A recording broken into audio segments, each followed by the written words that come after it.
Hey, we're talking about fears about your husband today.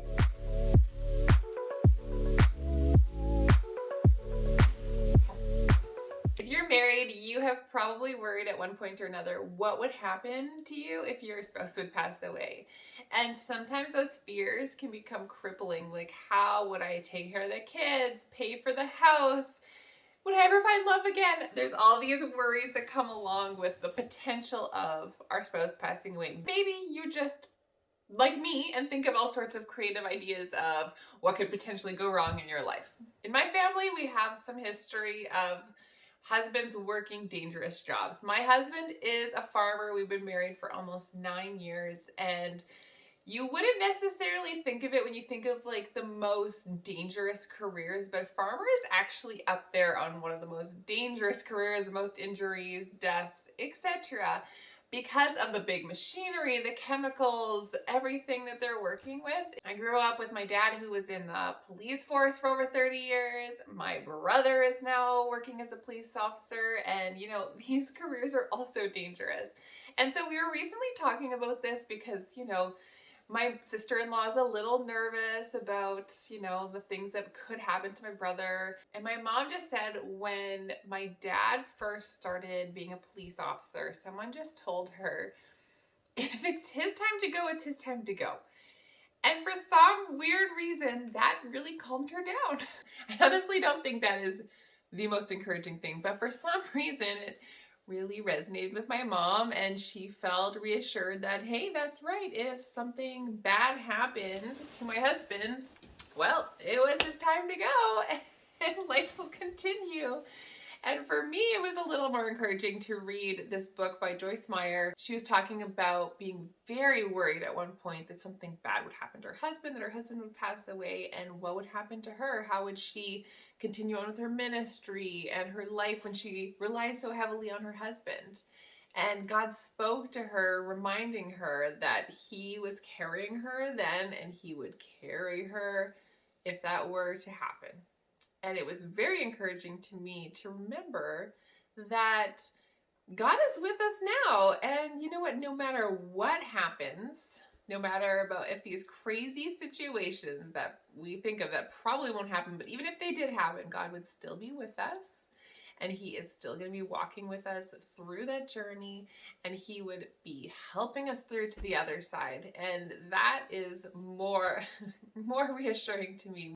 It can be really easy to let our minds just go off in some crazy direction, coming up with a wild scenario that will probably never happen, and start worrying about all the what ifs. I am very, very prone to thinking, but what if?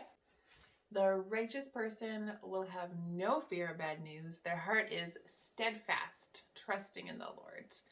I just cling to this verse because I don't want to be fearful of bad things happening to me. I don't want to be fearful of getting a terrible phone call or anything, because honestly, at any point of our day, something bad could happen. But when you've got your heart right with God, you can be assured that God has got you. There is nothing going on that He doesn't know about, and He is never going to leave you or forsake you. Are you like me and just kind of catch yourself going in these crazy scenarios, wild things that will probably never happen and hopefully never will? If you're like me, you need to just, that's enough. Stop that right now. I catch myself in these daydreams and I literally just have to be like, okay, whoa, stop. We are going to choose to think about something else. You can choose what you think about. Sometimes you might catch yourself just like going wild thoughts over here, and you know what? That's okay. You don't have control over what pops into your head, but you do have control over what stays in your head. So if you are really ruminating on this crazy thought that has popped into your head and you are just staying in that crazy thing, just building up the fear, then that's just more of what you're going to get. You're going to get more fear. You're going to get more of these thoughts that are not helpful to you. They're not taking you anywhere. They're dragging you down. Instead, you got to stop, redirect, tell yourself, I'm not going to entertain that thought anymore. It's booted out.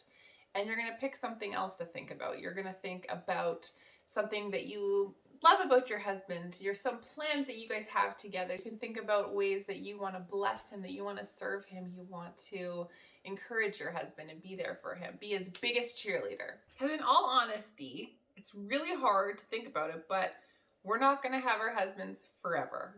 We're not. They are going to die at some point. We are going to die at some point. And let's just hope not anytime too soon.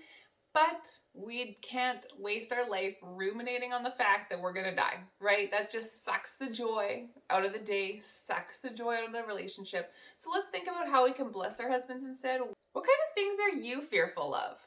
I've talked about a few things in this mini series, this fear of your husband dying, fear of something bad happening to your newborn, fears of being a working mom. And I love to keep going with this mini series. So put those fears down in the comments. Let's boot them out of our lives. If you enjoyed this video, hit that like button and share it with a friend or family member, someone who could really benefit from this video.